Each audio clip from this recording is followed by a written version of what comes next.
Começa agora um programa que traz tudo sobre o livro mais lido em todos os tempos. Apresentamos O Som do Livro.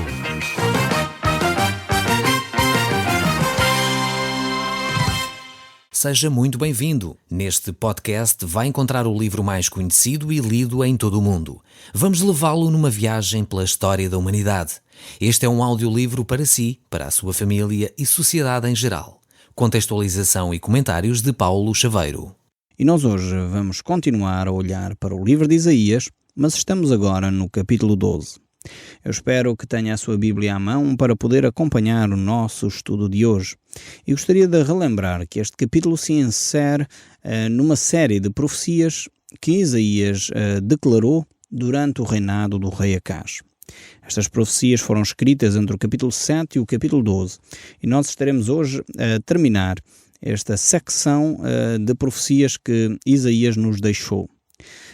Acaz foi um rei mau, ao contrário do seu avô Uzias, que foi um rei muito bom. Isaías começou a decretar as suas profecias no capítulo 6, no ano da morte do rei Uzias, e depois passamos para o capítulo 7. Entretanto, passaram vários anos entre uma profecia e outra.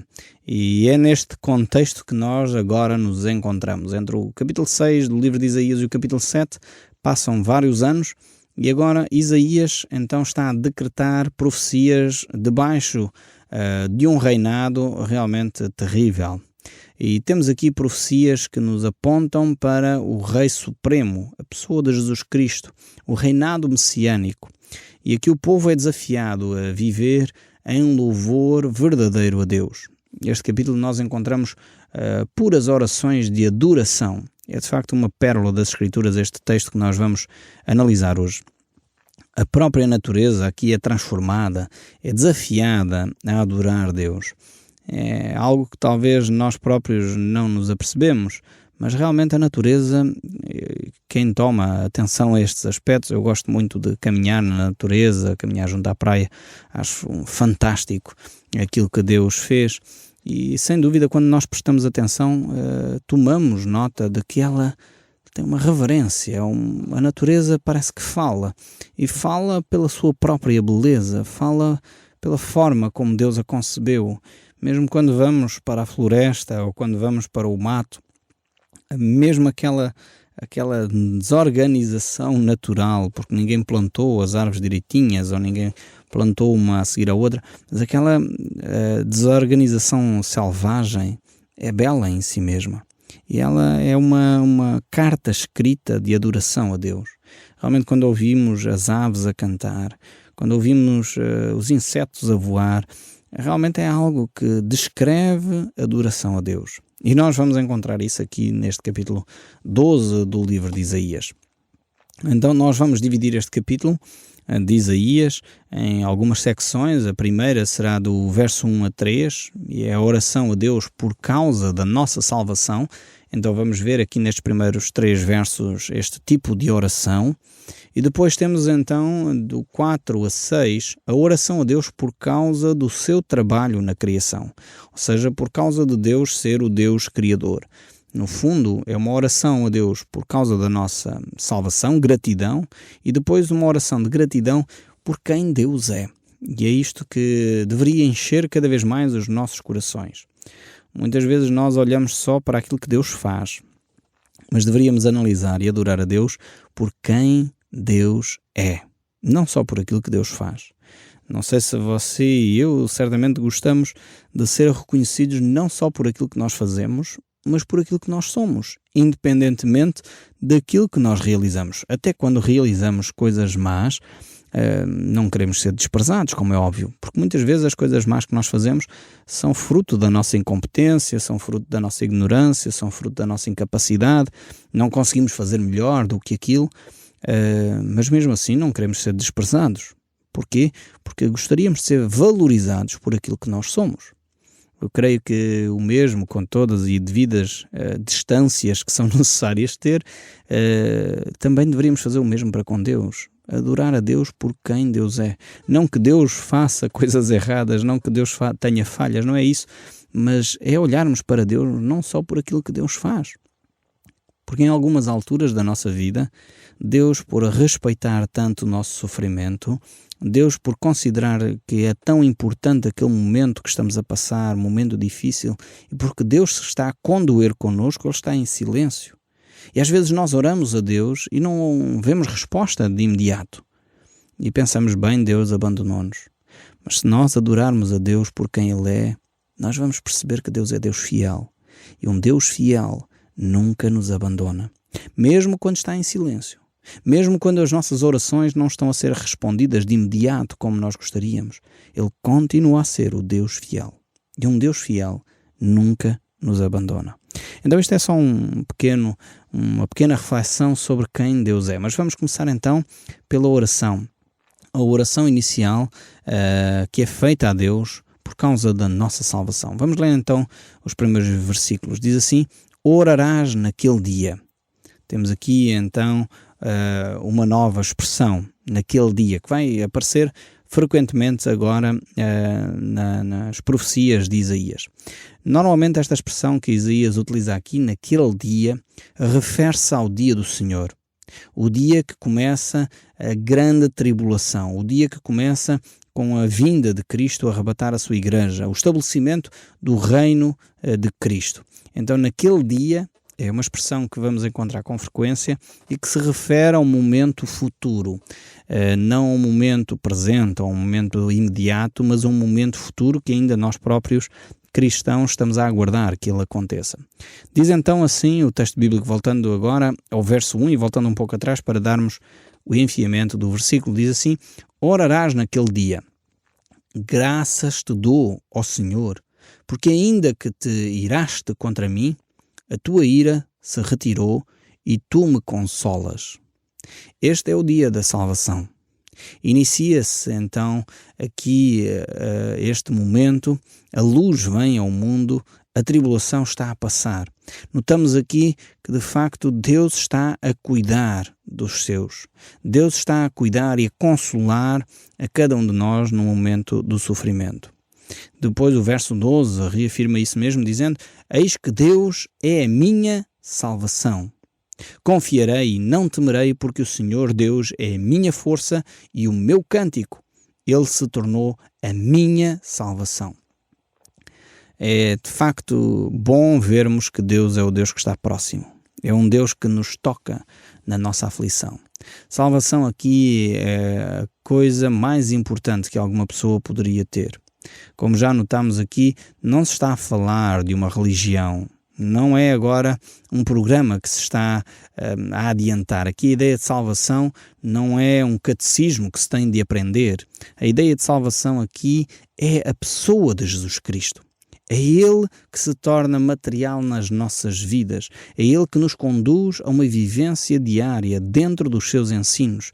Então, salvação aqui não é uma religião, não é um catecismo, não é uma tradição, não é um programa que se segue. Salvação aqui é uma pessoa. E é a pessoa de Jesus Cristo que nós temos que vivenciar. O verso 13 ainda diz: vós com alegria tiraste águas das fontes da salvação. Este texto aqui fala-nos da satisfação. Satisfação que é nós podermos desfrutar a presença de Jesus Cristo. A alegria que é nós estarmos realmente ligados a Jesus Cristo. E Ele fala-nos aqui: tiramos águas das fontes. Este texto bíblico a mim transporta-me claramente para aquele episódio de Jesus Cristo no Evangelho de São João, capítulo 4. Talvez você possa ler depois todo esse capítulo 4, mas só olhando para ele um pouco, vemos ali Jesus junto ao poço com aquela mulher samaritana e ele a dizer que se ela pedir, ele daria água viva, água que jorraria do seu interior para a vida eterna.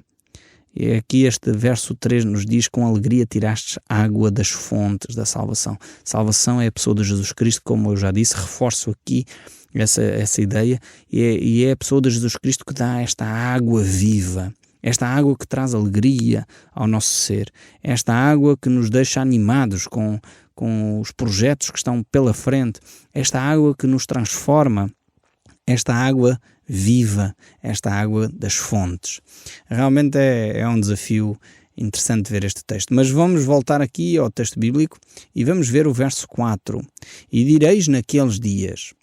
Então temos aqui esta nova expressão, ela aparece de novo, esta expressão naquele dia.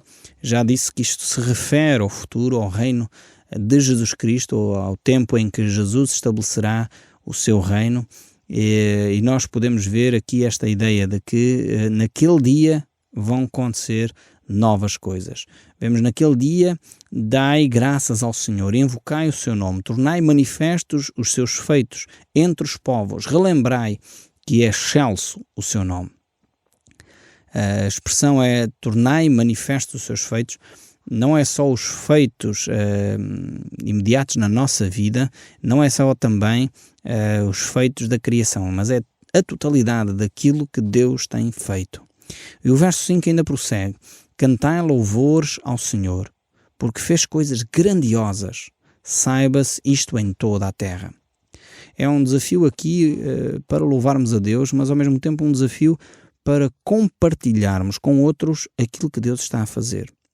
Então é realmente entusiasmante quando nós percebemos que Deus está a trabalhar.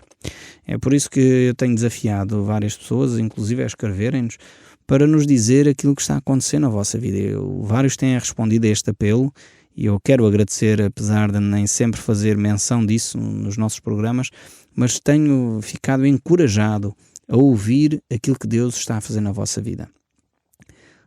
Centenas de pessoas têm escrito, telefonado, a dizer que de facto Deus tem estado a usar esta forma de partilharmos a nossa fé, partilharmos o texto bíblico para tocar as vidas. Pessoas têm sido transformadas, maridos começam a amar as suas esposas, esposas começam a ser afáveis para com os seus maridos, pessoas que estão aqui no nosso meio, que vieram de países distantes, começam a compreender pela primeira vez a leitura da Bíblia num país distante do deles, começam a ouvir a palavra de Deus como nunca antes tinham ouvido. E realmente é isso que nós devemos fazer, cantar louvores ao Senhor porque fez coisas grandiosas. E saiba-se isso em toda a terra. Partilhem isto com toda a gente. Digam aos outros aquilo que Deus está a fazer na vossa vida. Não fiquem acanhados, não guardem para vocês as bênçãos que Deus vos está a dar. E realmente, às vezes nós temos vergonha de partilhar os milagres que Deus opera na nossa vida. Não devemos tê-lo. Devemos ter a ousadia para compartilhar com outros as grandezas das obras de Deus. E aquilo que Deus está a fazer na sua vida é para ser partilhado. Se você quiser e desejar, faça isso até connosco. Eu gostaria muito de receber telefonemas vossos, gostaria muito de receber cartas ou e-mails. Mandem algo para partilhar a vossa fé. As coisas grandes que Deus está a fazer, fruto de ouvirem a palavra de Deus através do programa O Som do Livro. Realmente é um desafio para nós. Eu já tenho vindo a conhecer pessoalmente vários dos nossos ouvintes e fico grato por isso. E realmente é bom quando verificamos que essas pessoas estão a ser abençoadas por aquilo que nós fazemos deste lado. Nem sempre é fácil porque nós não vos vemos, vocês ouvem-me diariamente, mas eu não vos vejo, não vos ouço, não conseguimos interagir a menos que vocês telefonem ou escrevam. E realmente dessa forma podemos partilhar as coisas grandes que Deus está a fazer na vossa vida. Mas o texto bíblico continua. Vamos voltar então aqui ao livro de Isaías e vamos ver aqui o verso 6. Diz assim: exalta e jubila, ó habitantes de Sião, porque o Senhor é o Santo de Israel e Ele está no meio de ti. Certamente ainda temos muito a aprender sobre a alegria e a celebração, mas neste dia, sem dúvida, iremos fazê-lo com todo o primor, com toda a propriedade. Nós iremos fazer este culto, podemos dizer assim, este tempo de adoração a Deus será de facto um tempo marcante. E nós, desta maneira, com este âmbito de alegria, com esta projeção que Isaías nos aponta para o milénio, para o tempo do reino de Jesus Cristo, que anima o nosso coração, chegamos agora ao capítulo 13. Vamos aqui olhar para este capítulo. Temos agora uma mudança entre o capítulo 12 e o capítulo 13, pois entramos numa nova secção do livro de Isaías. Esta secção que nós vamos entrar agora vai desde o capítulo 13 até ao 23. A anterior nós tínhamos visto que vinha do 7 ao 12. Agora esta vai passar a ser do 13 ao 23. E aqui vamos encontrar algumas sentenças de Deus. Não será sempre julgamentos, mas na sua maioria serão, mas serão sentenças, podemos dizer assim, que Deus vai decretar sobre as nações. E não será só sobre a nação de Israel. Não será só sobre a nação de Israel e Judá, não. Deus vai falar aos povos que estão aqui no Crescente Fértil, era a zona, onde a civilização se concentrava naquela época, e Deus vai então falar ali às nações naquela região. Serão aproximadamente 11 sentenças que nós vamos encontrar ali nestes textos, e que vão referir aquilo que as nações tinham de bom e aquilo que as nações tinham de mau também, que era necessário mudar. Isto levanta aqui uma questão extremamente interessante, que eu tenho vindo pessoalmente a refletir já há alguns anos a esta parte.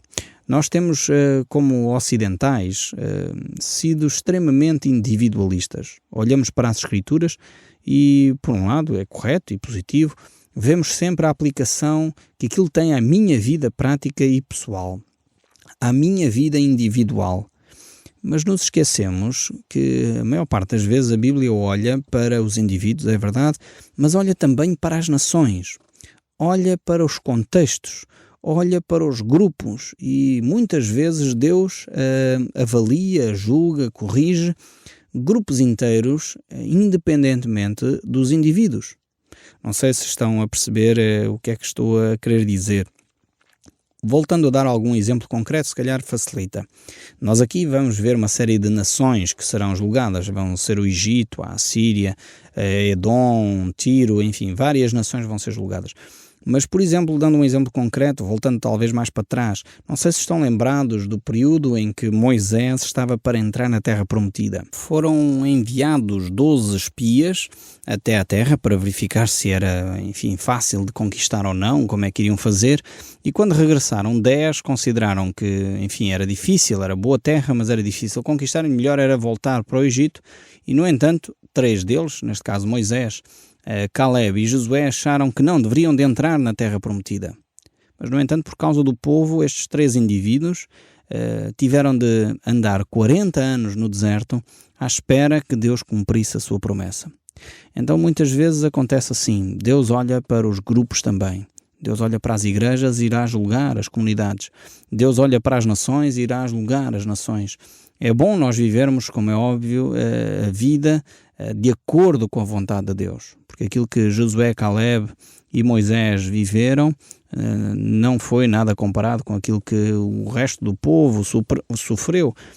No entanto, eles tiveram que esperar 40 anos pelo cumprimento da promessa de Deus.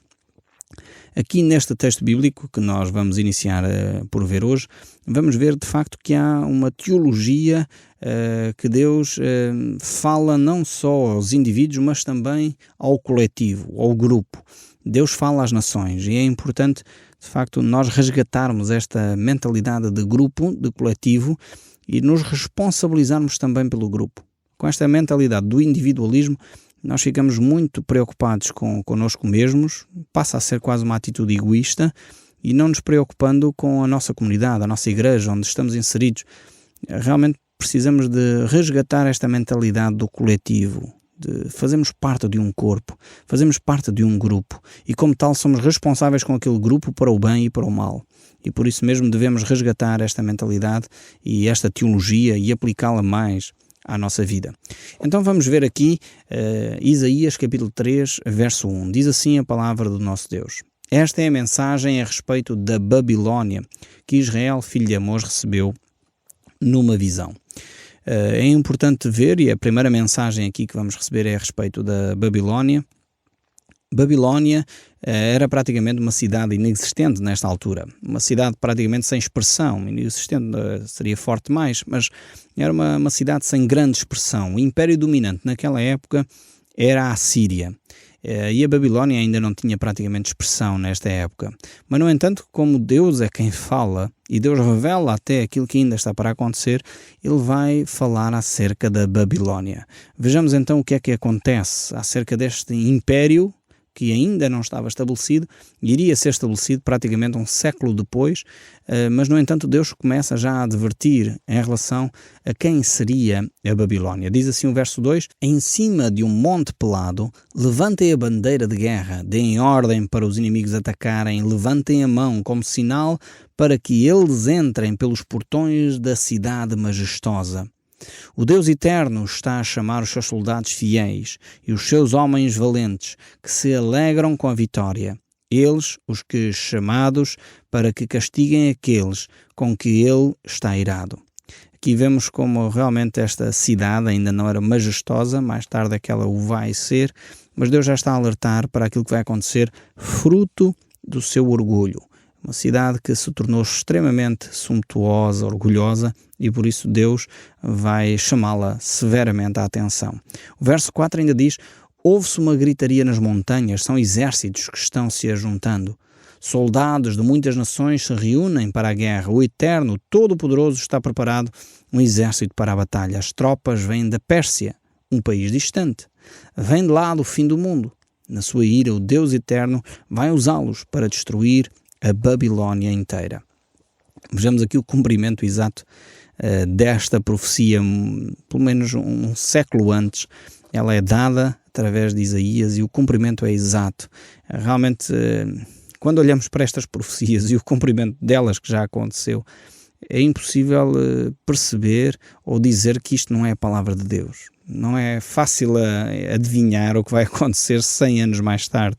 Isaías não adivinhou, como é óbvio. Deus inspirou o seu coração para aquilo que iria acontecer. Saltando para o verso 19 deste capítulo 13, diz: a Babilónia é a glória e o orgulho do seu povo, a mais bela das cidades de todos os reinos. Mas ela vai ficar como Sodoma e Gomorra quando eu a destruir. Babilónia ficará completamente vazia e nunca mais ninguém morará ali. Os viajantes árabes não armarão ali as suas barracas e nenhum pastor levará as suas ovelhas para pastarem lá. E realmente a nova Babilónia foi construída alguns quilómetros mais longe do que a antiga Babilónia. Hoje, de facto, a antiga Babilónia é um monumento à humanidade.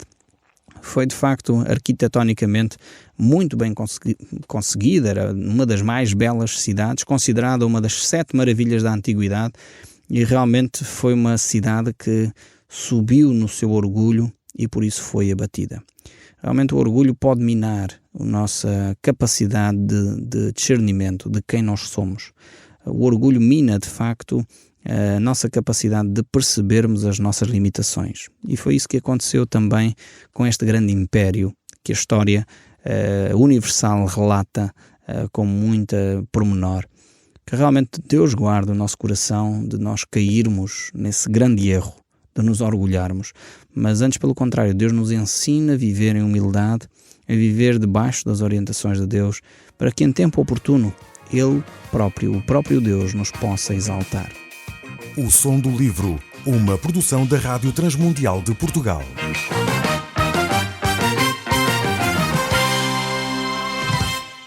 RTM. Conhece todos os nossos programas em rtmportugal.org. Uma produção da Rádio Transmundial de Portugal.